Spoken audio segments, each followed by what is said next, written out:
Welcome back to my channel. இன்றைக்கி நான் உங்களுக்கு கும்பகோணம் பக்கத்தில் ஆடுதுறையை தாண்டி நரசிங்கம்பேட்டை அப்படிங்கிற ஊரில் நரசிம்மர் கோவில் ஒன்று இருக்குது, யோக நரசிம்மர். அந்த கோயிலில் தேங்காய் கட்டுவாங்க. அது கட்டுனா நம்ம வேண்டிக்கிறது 11 வாரத்துக்குள்ளார நடக்கும் அப்படிங்கிறது நம்பிக்கை. அதை பற்றின டீட்டெயில்ஸ் தான் நான் உங்களுக்கு சொல்ல போகிறேன். ஸோ இந்த வீடியோவை ஸ்கிப் பண்ணாமல் ஃபுல்லாக பாருங்கள். மறக்காமல் நம்ம சேனலை சப்ஸ்கிரைப் பண்ணிக்கோங்க. கும்பகோணம் பஸ்ஸில் ஏறி வந்தால் இந்த இடத்துல தான் நம்மளுக்கு ஸ்டாப்பிங். இங்கே ஒரு மாரியம்மன் கோயில் இருக்கும். அண்ட் இந்த கோயிலுக்கு ஸ்ட்ரெயிட் ஆப்போசிட்டில் தான் அந்த ஸ்ட்ரீட். இந்த இடத்துல தான் கோவில் அப்படின்னு சொல்லிட்டு உங்களுக்கு ஒரு ஆரோ மார்க் போட்டு இந்த மாதிரி போஸ்டர் வச்சுருப்பாங்க. அந்த ஸ்ட்ரீட்டில் ஸ்ட்ரெயிட்டாக கொஞ்சம் தூரம் நடந்து போனாலே போதும்.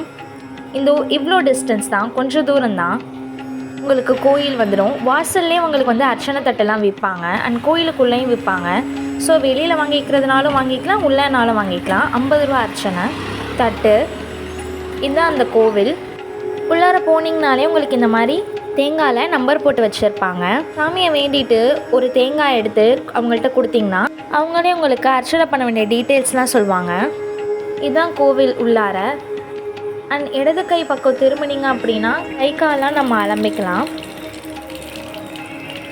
நல்லா க்ளீனாக வாஷ் பண்ணிவிட்டு நம்மளுக்கு வாஷ்ரூம் வருது அப்படின்னா கூட இங்கே நம்மளுக்கு வாஷ்ரூம் வச்சுருக்காங்க, நம்ம யூஸ் பண்ணிக்கலாம். முக்கியமாக சனிக்கிழமை காலையில் ஒரு 2 மணிக்குள்ளார வந்துடுங்க. அண்ட் இப்போ நம்ம கோவிலுக்குள்ளார போகிறோம். சாமியை வேண்டிட்டு உள்ளார வாங்க.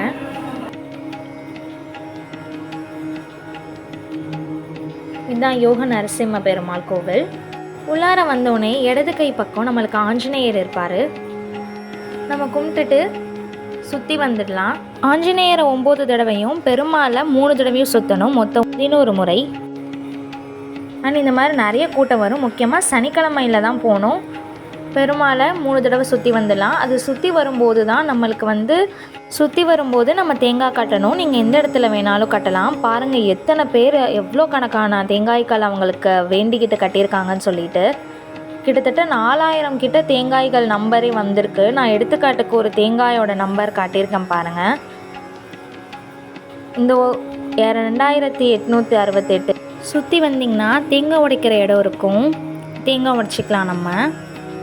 அப்புறம் நம்ம அர்ச்சனை தட்டோட சாமியை பார்க்க மூலவர்கிட்ட போயிடலாம். ஐயர்கிட்ட அர்ச்சனை தட்டை கொடுக்கறதுக்கு முன்னாடி அந்த அர்ச்சனை தட்டோட நம்பர் பார்த்துக்கோங்க. ஏன்னா எல்லாருமே வாங்குறதுனால அந்த பிளேட்டில் வந்து நம்மளுக்கு நம்பர் இருக்கும். ஐயர் திரும்பி ரிட்டர்ன் பண்ணும் பொழுது அந்த நம்பர் சொல்லி தான் கூப்பிடுவாங்க. நம்ம அப்போ தான் வாங்கிக்கணும். அது கொடுக்கும் பொழுது யாருக்கு அர்ச்சனை பண்ணுறீங்களோ அவங்களோட பெயர், நட்சத்திரம் எல்லாம் சொல்லிக்கோங்க. அண்ட் அவங்க சாமி கும்பிட்டுட்டு திரும்பி வந்து அந்த நம்பர் வச்சு நம்மள்கிட்ட கொடுப்பாங்க. சாமி கும்பிட்டுட்டு நம்ம வெளில வந்துடலாம். இதே மாதிரி நீங்கள் வேண்டின காரியம் நிறைவேற வரைக்கும், அதாவது 11 வாரத்துக்குள்ளார நிறைவேறிடுங்கிறதா சொல்லுவாங்க. அந்த மாதிரி நிறைவேறினதுக்கப்புறம் 12வது வாரத்தில் வந்து நீங்கள் அந்த தேங்காவை உடைக்கிற மாதிரி இருக்கும். சப்போஸ் வேண்டிக்கிட்டவங்க வந்து வர முடியல அப்படின்னா அவங்க சொந்தக்காரவங்க யார் வேணாலும் வந்து அவங்க பேரில் இந்த 11 வாரமும் விடாமல் வந்து அர்ச்சனை பண்ணிக்கலாம். இந்த விளக்கேற்றுற முறை அண்ட் கோயிலை சுற்றி வர முறையெல்லாம் வந்து நீங்கள் தேங்காய் வாங்கும் பொழுதே அவங்க உங்களுக்கு டீட்டெயில்ஸாக உங்களுக்கு சொல்லிடுவாங்க. இந்த மாதிரி நிறைய பயனுள்ள தகவல்கள் உங்களுக்கு வேணும் அப்படின்னா மறக்காமல் நம்ம சேனலை சப்ஸ்கிரைப் பண்ணிவிடுங்க. இந்த கோவிலை பற்றிய உங்களோட கருத்துக்களை மறக்காமல் கமெண்ட்டில் சொல்லுங்கள். அண்ட் நான் வந்து தேங்காய் கட்டியிருக்கேன், எனக்கு நடந்திருக்கு. இந்த மாதிரி எத்தனை பேருக்கு நடந்திருக்குன்னு சொல்லிட்டு மறக்காமல் கமெண்ட் பண்ணுங்கள். இந்த வீடியோ பார்க்குற நிறைய பேர் நம்பிக்கையாக வந்து தேங்காய் கட்டுங்க. நன்றி.